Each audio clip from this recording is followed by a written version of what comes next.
30 by 30 putting green. We built it in Glen Cove, New York. We created 2 sand bunkers.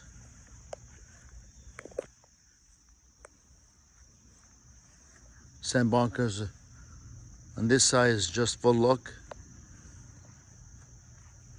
The other sand bunker is for the people to pitch and over the sand bunker.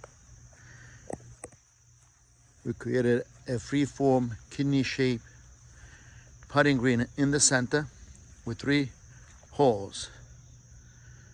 The putting green is pretty much built in front of the house.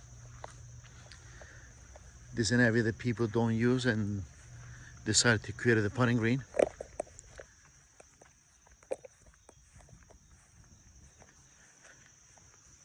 The natural grass butts up against the synthetic grass.